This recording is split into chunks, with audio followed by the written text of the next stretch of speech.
Hi guys, welcome back to my channel. Today I'm gonna share with you about the question and answer portion of WHO from people. But before that, shout out to all those people who were just subscribing my channel, and to those who already subscribing and watching my videos. Thank you so much guys. So ngayon ay ating tutunghayan ang mga katanungan at kasagutan hinggil sa COVID-19. Ang mga kasagutan ay magagaling kay Dr. Maria Van Kervoog. Welcome to WHO. This is an opportunity for you to ask the questions you want answered about the COVID, the disease caused by the new coronavirus that has caused outbreaks in a number of different countries. I'm Dr. Margaret Harris, and I'm here today with Dr. Maria Van Kerkhove, who's our expert in coronaviruses and respiratory diseases, and is here to explain what you can do to protect yourself. Over to you, Maria. So hi everybody, thanks for having me. Yes, I'm with the World Health Organization, and I'm the technical lead for this novel coronavirus outbreak called COVID-19, which I'm sure you've heard a lot about. So I'm going to ask Maria a few questions, but we also offer you the chance to ask your questions via Facebook and via Twitter. On Facebook, I'll give you the way to ask your questions. You can do it via the comments section, and on Twitter you can ask your questions by using the hashtag AskWHO. So Maria, what can people do to protect themselves if they're in an area where there's currently an outbreak of COVID? So thanks, Margaret, for this question. This is a really important question because there's many things that you can do as an individual to protect yourself and to protect your family against this novel coronavirus. The first thing is very simple. The first thing is to wash your hands regularly. And it sounds very simple, it doesn't sound very exciting, but it is incredibly important that you make sure that you wash your hands with soap and water, and make sure you get your kids to wash their hands as well. And if you don't have soap and water, you can use an alcohol-based rub. That's the first thing. The second thing that you can do is what we call as practicing respiratory etiquette. And what that means is when you sneeze or if you cough, that you do that in a folded elbow, and you sneeze or cough into your elbow, or you use a tissue, and then you throw that tissue away, and then you make sure you wash your hands. And the third thing that is really important is to educate yourself. So make sure that you have the latest information about novel coronavirus, about COVID-19, from your parents, from WHO, from trusted sources, and make sure that you know what the latest information is about this. This is a rapidly changing situation, and every single day we are learning more and more about this virus. And so the more we learn, the more we want you to know about this. And by educating yourself, by knowing more about this, you can make sure that you protect yourself and you protect your family. But it's not so easy, really, to always wash your hands, to keep those hands clean. And there's another secret, isn't there, Maria? How does the virus get into your body? Whereabouts is it getting there? So yes, washing your hands is difficult, and it is something that you have to do many, many times a day. And as a mom myself, I know I tell my kids all the time to wash your hands, and wash your hands regularly before you go to the bathroom, after you go to the bathroom, when you're cooking food, before you cook food, after you eat your food. You have to do that many, many times a day. But this is a respiratory virus. This is causing respiratory disease, which means that many people have signs and symptoms like the common cold almost. They'll have a fever, they'll have a cough. Some people may have shortness of breath, which means that their chest hurts a little bit and it's hard for them to breathe.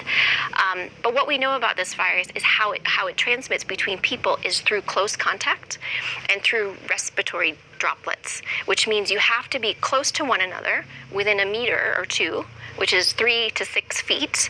And if I were to sneeze right now on you, or cough on you right now, I would pass some droplets to you. And those droplets could go into your eye, they can go into your mouth, into your nose. So you have to make sure that if you do cough, you cover your mouth so that those particles, those droplets, those little droplets don't actually infect someone else. So when should people be wearing a mask? So that's a good question. So there's a lot of people, WHO recommends that you wear a mask if you're sick.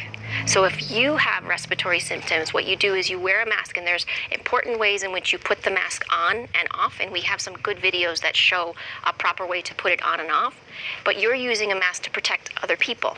So if you have symptoms, and you wear a mask, then you protect yourself from getting those droplets onto other people. And what happens if you're, say, coughing into your mask and it gets very wet at the front? You need to replace your mask. And so this is a hard one, because we do see a lot of people wear masks and they re-wear them. So it's important that you take them off from the sides. You don't touch the front. You take them off from the sides, discard them, wash your hands, and put another mask on. And when you discard them, you would make sure that you discard them somewhere safe that's covered? That's right, in a bin that is covered. Yes, that's right. So we have quite a few questions, a lot of questions pouring in. Thank you to everybody who's watching and asking brilliant questions. I'll start with one from Casey Carmichael. Thank you for your question. You're asking, why don't you recommend longer quarantine than 14 days? Is this because are there false negatives and outliers? Should we have a quarantine longer than 14 days? So thank you, Casey, for that question. That's a good one. What we recommend is for when you do contact tracing that you have to identify the cases, you identify their contacts, and then you follow them for a certain number of days. And the important number of days has to do with what we call the incubation period, which is a big fancy word that basically means from the time that you are infected to the time that you develop symptoms. And 14 days is the upper end of the incubation period that we are following. We believe that most people will show symptoms after infection about 5 or 6 days after they are actually infected. And yes, there are possibly some outliers of some upper numbers, but what we look for when we try to find that number is we look for case pairs. So if I'm a case and you are one of my contacts, then we follow you for a certain number of time to determine how long it takes for you to develop symptoms. And that's actually very hard to do in an ongoing outbreak. So we are constantly looking at data that's coming from countries. And as of right now, we feel very firm and confident that 14 days is the right upper bound. And you mentioned symptoms. Mm-hmm. What symptoms should people be looking out for? So the symptoms that you should be looking out for are respiratory symptoms, so signs and symptoms. So a cough, dry cough, shortness of breath. Very few people actually have a runny nose or sneeze. I've just recently returned from China. I've just spent 2 weeks in China working with incredible colleagues that are working very hard to really understand this outbreak. And what they've learned from more than 70,000 cases in China is that very few people actually have runny nose or actually sneeze. Most people will have a fever. Most people will have a cough, and then some people will feel generally unwell, to have maybe some muscle pain. And what we do worry about is anyone that has shortness of breath or chest pain, to make sure that they seek health care very quickly. That's great. Now we have another interesting question from Andrew Maki, or Fanidu, and I apologize if I've got your name incorrectly. Is there any chance we'll have tests available in a mass way so that people don't have to wait for hospital testing? I think you're referring to point-of-care tests that can be done very quickly. Yeah. So thank you, Andrew. That's a good question. So right from the start of this outbreak, we've been working very hard. The whole global community has been working very hard to have tests available. And these are called PCR tests. These are molecular-based tests, which basically you take a swab, a sample from some of your upper respiratory passages in your nose and a little bit further down your throat to be able to quickly determine if you have COVID-19 or if you have something else. Very quickly, within a week of identifying this outbreak, this cluster of pneumonia in China, Chinese authorities shared a sequence, and that's the RNA. That's the blueprint of what this virus is. And by doing so, they were able to help the entire world, including China, but other countries as well, develop these tests so that you can actually determine if someone is infected. It usually takes, it depends on where you are in the world, but it usually takes a matter of hours to maybe a day to get your results back. And so In some situations, that's just too long. So we're working very hard to make sure that we have what's called a point of care test or a bedside test so that you can have a really rapid, within minutes, test result. We're not quite there yet, but there are a lot of virologists and laboratorians who are working hard to make sure that those tests are done quicker. Thank you. That's really good news. Darren Tay wants to know if COVID-19 is airborne. So Darren, so thank you, Darren, for that question. So no, COVID-19 is not airborne. COVID-19 transmits via droplets, and what we mean are these small little particles of moisture, liquid, and these particles, when they come out of your mouth, they drop. And so that's why we say between 1 and 2 meters. Anything beyond that, and they don't disperse. So no, it's not airborne. But the one thing I should say is that in healthcare facilities, what we tell our healthcare workers, and I just want to say how grateful we are to all of the healthcare workers who are working to treat patients, particularly in China, but not just in China. We know you're on the front lines, and we're very grateful for all of the hard work that you are doing. We do tell healthcare workers that when they are treating patients, sometimes they have to do procedures on very sick patients where they have to intubate them. And sometimes you have particles that could be dispersed much further than just that 1 to 2 meters. And so in those situations, we tell healthcare workers, you have to use airborne precautions. And so there may be some confusion out there when we say airborne precautions. Those are for healthcare workers performing very specific procedures, but for every day, no. That's great. The next question is there any association between the flu and between this COVID virus? So that's a very good question too. I get that question quite a lot. So COVID-19 is not influenza. It is a respiratory virus, and so it's very difficult to determine in the early stages of illness of whether or not you have flu, or if you have COVID-19, or if you have another respiratory pathogen that's circulating around. But it is not flu, and the reason we know this is because we know it transmits a little bit differently in terms of who is most affected, who has a higher risk of being infected. It's a very serious disease, as flu is. And so for COVID-19, the majority of people, more than 80% of people who get infected with COVID-19 will have a mild disease and will recover. But there is about 20% of people that will go on to develop severe disease and will require some advanced care in a hospital. But like I said, I've just come back from China, and what we learned there, one of the really most important things that we learned there is that many people who have had severe disease are now going on to recover. So it doesn't mean that if you have a severe disease that you will die. It means that you will get the right care in a healthcare facility, and you have a good chance of survival. So that is very good news. And would you say that people who get severe disease start with what looks like a mild disease but become ill, so getting to care early will help them? Yes, and we do know, yes, so when you are infected, you do start out with a mild disease. What we look for are what we call risk factors for severe disease. And what that means is, are there certain individuals that have maybe some underlying medical conditions, or who are maybe of older age, that have a higher risk of developing severe disease? And we know that people who are over 60, people who have underlying disease like cardiovascular disease or an underlying a chronic respiratory disease, diabetes, they have a higher risk of having a severe disease.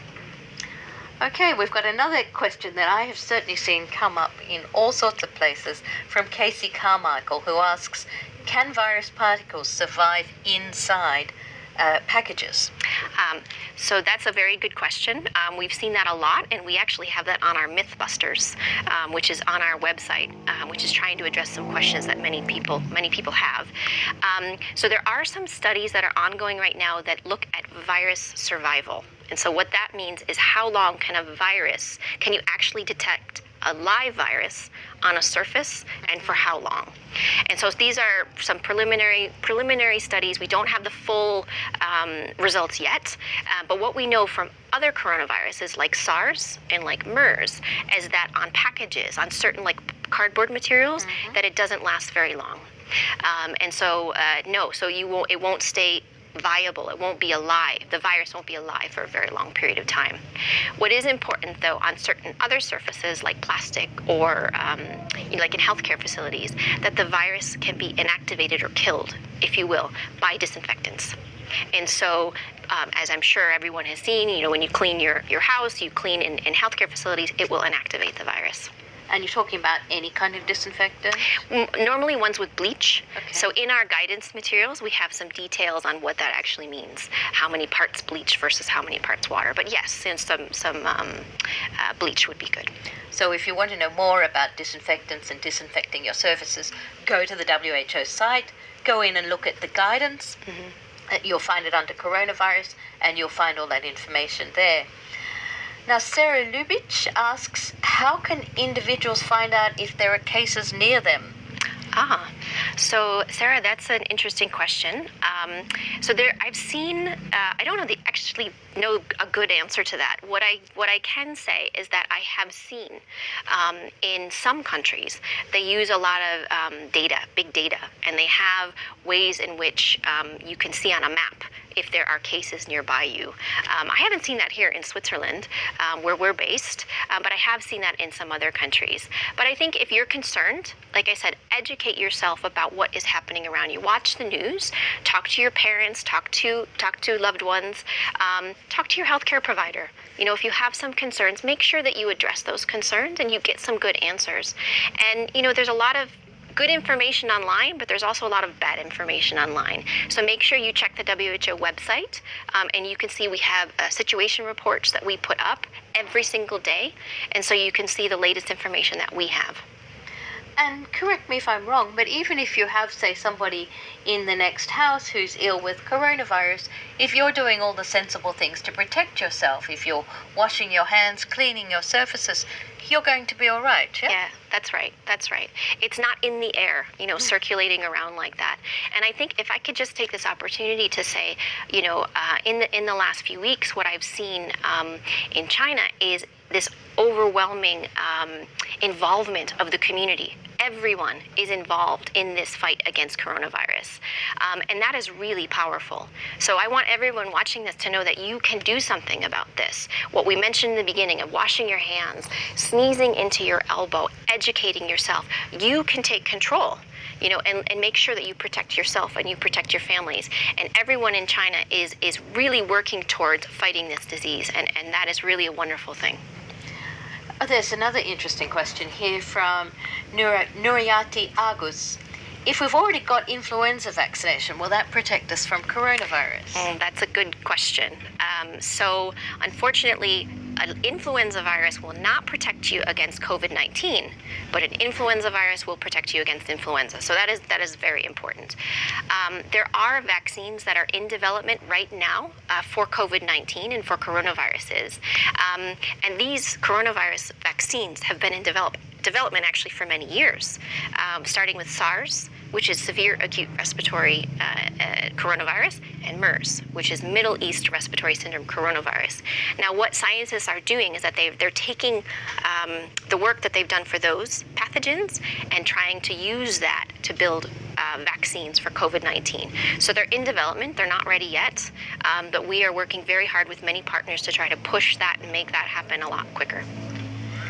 And so then we have another interesting question about treatment from Louise Vaughan Harris. She asks, if a person contracts COVID-19 and then it goes to pneumonia, will they be treated with antibiotics, or will it be treated differently because it's a viral pneumonia? So that's a good question. So as I mentioned, the majority of people who are infected with COVID-19 will have a mild disease, which may actually include a mild form of pneumonia. And so normally you're treated based on your symptoms coming in. Antibiotics will not work against COVID-19 because that's a virus, but I know that you could have a co-infection with a bacteria, and an antibiotic may be helpful for that, but it won't actually work against a virus. Antibiotics don't work against viruses, unfortunately. So We've got another question which is interesting. It's a little bit about testing, and you've explained, but Carolina Gomez wants to know what's the procedure for detecting whether somebody's got coronavirus. What do we need to know? So the first thing is about what you can do. And so WHO recommends that if you're feeling unwell, just in general, you stay home for a few days. But if you have symptoms that have fever and have a shortness of breath in particular, make sure that you go seek health care early. And in that case, you would talk with your healthcare provider and you would tell them what you've been doing, tell them how you're feeling, and they will ask you some questions. And they will probably ask you where you've been in the last 14 days. And so if you've been recently to an area where there is COVID-19 transmission, I think it's important to say that COVID-19 is not everywhere in the world. It's in certain places right now. It's in China. We have seen some cases in Italy and in Iran and in other locations in Korea and Japan, but it's not everywhere. And so your healthcare provider will likely ask you, where have you been? And then they'll take a sample. And it's usually like a long Q-tip, and you're a doctor. There's a long Q-tip, and they'll it's a little uncomfortable, but it's not painful. It's not painful, and they'll take a sample, and then they'll do a test to see if you have COVID-19. And that test, as we said, might take a while because they have to do a quite complex test in the laboratory. In the laboratory, but yes. You'll know within about 24, 48 hours. I believe that's the typical time frame, yes. But normally, again, if we're concerned that somebody has COVID, they will probably be asked to stay in the hospital in isolation at that point? If you're positive, yes, then you will be, I'm sure, admitted for care and making sure that, we give you the best care that we can. Now, Sajid Ali asks an interesting question. He wants to know whether there are reinfection. Do people get reinfected? Have we seen this? That's a very good question. I'm not aware of people being reinfected with COVID-19. What we know is that people who develop this disease, they will be sick for some time, but for a matter of weeks. But then when they recover, I have not heard of anyone being reinfected with COVID-19, but we have to remember this is very early days of this outbreak. This outbreak was detected on, December 31st, and we're 7 weeks, or I don't even know what even the day is today, but it's 7 weeks. It's very quick. So there's a lot of knowledge that we're accumulating every single day, and so that is one of the questions that we have, and we will be looking for answers towards that in the coming weeks. So, and we'll be appearing every day, so you'll be able to find out more. We've got the big question I've heard many times comes from Joy Flores Corpus. What about asymptomatic transmission? Is this occurring? So this is also a very good question. So what we know about people who are infected with this virus, as I mentioned, most people will have mild disease, some people will have severe disease, and some people will die. There are individuals who have very, very mild disease, and some of them will shed virus, which means that they can transmit to other people. We are aware of case reports, so some individuals, a small proportion of individuals who are, I wouldn't even say asymptomatic, but pre-symptomatic, meaning it's a few days before they develop symptoms themselves. And many times when we go back and we talk to them, we find out that they truly weren't asymptomatic, which means no symptoms at all. And so when you go back and you interview them, oftentimes they say, well, actually I wasn't feeling very well. So it's this pre-symptomatic phase or mildly symptomatic phase. Having said that, it is possible, and we do have some case reports of truly asymptomatic people that can infect, but we don't believe that they play a major role in transmission. We believe that people who are symptomatic are the ones that are transmitting the virus to others. So it's rare but possible. It's rare but possible. It's very rare, yes. And not a major driver of transmission, which is a fancy way of saying we don't believe that they're the people who are most important in transmission. And importantly, they're not the people to fear either. Right. Right. And when you mention pre-symptomatic, you mean really in the early stages, maybe the first symptoms are just feeling like a train hit you, feeling exhausted and aching, but wondering if you just overdid it the night before. Right. That's right. Yeah, Okay. that's right. So we've got a few questions about temperature now. Casey again, but it's a good question, so you get another question, Casey Carmichael.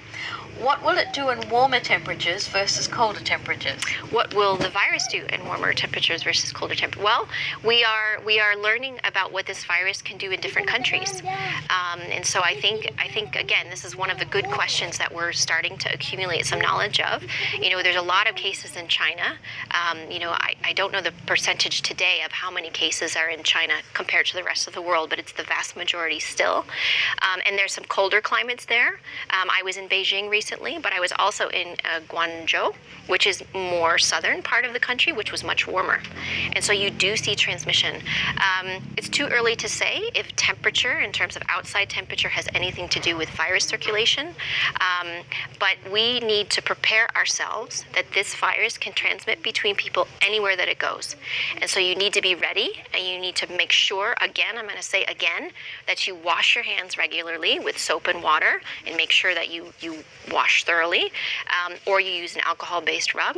You make sure that you practice respiratory etiquette, where you sneeze into your elbow or cough into a tissue and throw that away, and make sure you keep yourself educated. Know what's going on in your area, so that you can better protect yourself and your family. And on that, yes, we're getting quite a few questions about traveling. What should you do when traveling? Chiara Maioni says, should we wear a mask when traveling? She mentions that she knows that this only helps people already infected not to spread it, but does it help preventing it? So there's a lot of things that you can do to protect yourself while traveling that have to do with COVID-19, but have nothing to do with COVID-19, and that is making sure that you travel when you're well. You're feeling well, you and your family. Making sure, again, you wash your hands a lot, you practice respiratory hygiene, making sure that when you eat food, you're eating cooked food, or that you wash food, making sure that it's washed before you consume them. We recommend wearing a mask when you yourself are ill, and so just wearing a mask in general, no, but making sure that if you're having symptoms, respiratory symptoms, that you wear a mask. And we have another interesting question from Kia from Ethiopia.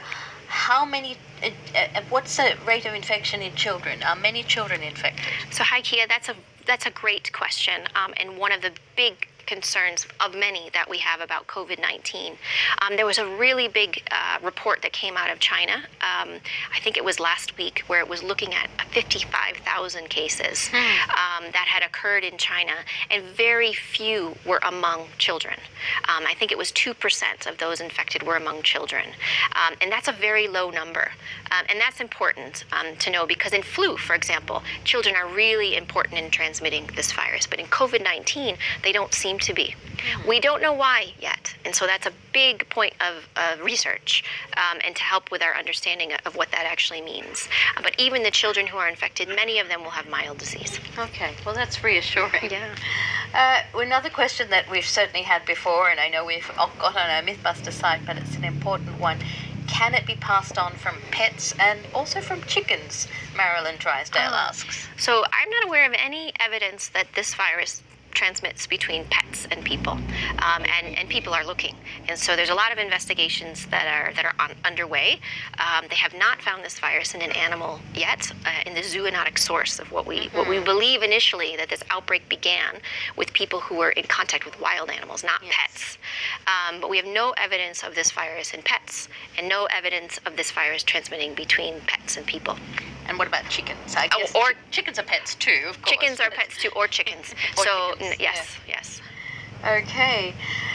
A lot of people are asking about treatments. Have we got any treatments? We know we're doing a lot of studies, but have we seen any medicines that seem to be helping people recover more quickly? So as you just mentioned, there's a lot of studies that are underway. And so when we have an outbreak like this, it's really important that these studies are done the right way. And we call these clinical trials. And they have to be done in a way that we look at the appropriate use of that treatment compared to some others. And we don't have results from those yet. But in China, there's more than 100 clinical trials that are ongoing. Some are using Western medicine, and some are using traditional Chinese medicine. So we were just in China, and we were asking about these questions. And so we know of a number of questions that are being investigated in patients, with patient consent, of course. But we don't have results of those yet. So hopefully very soon we will have some results that we can share. Here's an interesting question from Praveen Ganapathy. What about swimming pools? What would be the best? Praveen asks two questions, but we've already talked about bleach-based cleaning agents. Praveen asks about that, but she also asks, what about using swimming pools? Well, that's a very interesting question. I think you can use swimming pools just fine. Many swimming pools have chlorine in them, and we haven't heard of any transmission happening in swimming pools that I'm aware of, and that's a good question, but I'm not aware of any transmission happening with relation to swimming pools. And it is happening in places where there would be swimming pools, right? Yes, of course. So a lot of these types of questions, these are really good questions that you're asking, so thank you for sending them in. We try to get answers to those through what we call epidemiologic studies. And what we look at is we talk to people who are infected and people who are not infected. And we say, what did you do? And ask the same questions to the people who are not infected. And through those types of investigations, we learn what are called risk factors for infection. Right. And so what we look for are travel history, what type of jobs you may have, what types of exposures you may have had in the 14 days before you got sick. So those are the types of risk factors that we would look for, but swimming pools are not one of them. Okay. And in fact, it's probably good to ask, what are the risk factors you're finding? Anything specific? No, not yet. So what we're looking at right now, the risk factors for severe disease we know are these underlying medical conditions that I mentioned earlier. So the cardiovascular disease, diabetes, underlying chronic respiratory diseases, older age, those put you at risk for developing severe disease.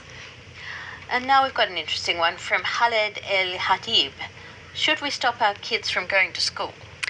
So that's a very good question, and as a mom of two myself, I can understand where that question is coming from. So it depends on where you live. Right now, a lot of the schools in China are closed right now after the holidays, after the Chinese New Year and the Spring Festival, and some of those schools are going to be opening again soon. And here, where we don't have transmission, it's perfectly safe to send your children to school. Yeah. And here's another question. I'm not quite sure who it's from, I'm sorry, but it's, what action should we take if a work colleague has a fever and is coughing but refuses to seek medical attention and continues working? Well, the first thing to do is talk to your colleague and just ask them how they're doing. Have a conversation. Just because you have a fever and a cough doesn't mean that you're infected with COVID-19. That's really important. It's also flu season. So there's a lot of people around who have the sniffles, who have a cough, who have a fever. Talk to your colleague. Find out how you can help them. What's important is that they seek medical care, especially if they have chest pain, if they have difficulty breathing. And then the doctor will ask them, where have you been in the last 14 days? And that's what will trigger maybe or not they get a test for this COVID-19. And at this time, do you think people should be having conversations with their employers about if an outbreak occurs, where they are, can they work from home? Are there other ways in which they can work while not necessarily being in the office? Yeah, that's a good idea. I mean, just having conversations with your families, express your concerns, talk to your employers, and just see what your plans are.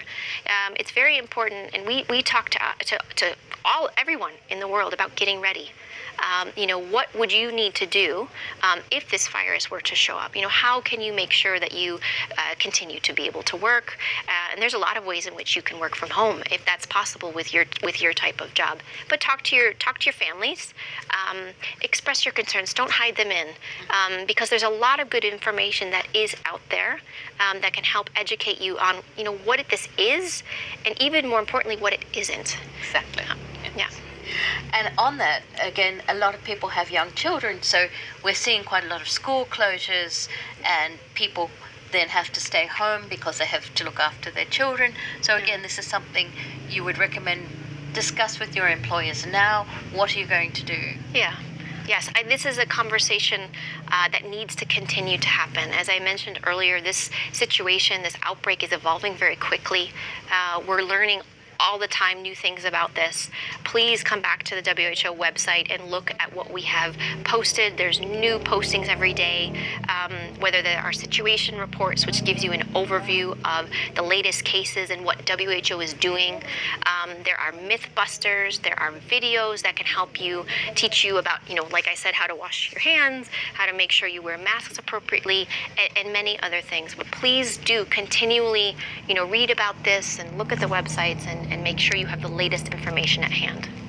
Now, at Diagnos wants to know, the question that many want to understand is, how can you tell the difference between just a common cold and the coronavirus? So in the early stages, you can't. In the early stages, it's very difficult. But what we say is, if you're in an area where this virus is circulating, it's important to either call your medical facility if you're just feeling generally unwell. But as I mentioned, if you do advance to having shortness of breath, make sure that you seek health care immediately and say what you've done, say where you've traveled. And then the only way to distinguish is through a test. Yeah. I just want to say, I can't believe people are watching us from all around the world. We've got people from Angola, UK, Vietnam, Peru, Indonesia. The list is so long. It's wonderful. I'm so glad and excited, but that's what we're here for, to share information and to answer your questions. And I've got another interesting question. Can it spread through drinking water? Not that I'm aware of. No, it cannot spread through drinking water. As it spreads through close contact and through droplet, as I mentioned earlier, but not through drinking water. No. And it's a repeat of an earlier question, but I think there's clearly a lot of concern, because I've seen a lot of questions about touching surfaces. People are worried about touching paper, plastic and cardboard surfaces. And this viewer asks, do you recommend wearing gloves? So if you touch many surfaces all the time, all day. And so what is important is that you are able to do that, but that you make sure you wash your hands. So you washing your hands with soap and water will remove any threat that you have there. Just make sure that you wash thoroughly or use an alcohol-based rub. And here's a kind of related question. Can it be transmitted via aerosol transmission by flushing the toilet? I think the questioner remembers the SARS incident in Hong Kong where this occurred. So, no, no. What would be good to do is if you close the lid before you flush the toilet, to make sure that nothing spreads that way, but not necessarily the virus, and making sure that you close that lid and flush the toilet before you go out. Okay, we've got many, many more questions, but we've run out of time. So we're going to keep on repeating this, keep a watch, and we will be there to answer your questions. Thank you so much, Dr. Van Kerkhove. Thank you. And thank you, everybody. All for everybody for joining us. Thank you. So guys, sana nakuha natin lahat ng impormasyon na binibigay nila sa atin kung paano tayo maging manatiling ligtas sa klase ng virus na to. At sana ma-apply din natin sa ating buong pamilya. Kasi malaking tulong talaga ito sa atin kung masunod natin step by step yung mga tinuturo nila. So I hope guys you do like and share it to your family and friends, and also do subscribe to my channel. Thanks guys.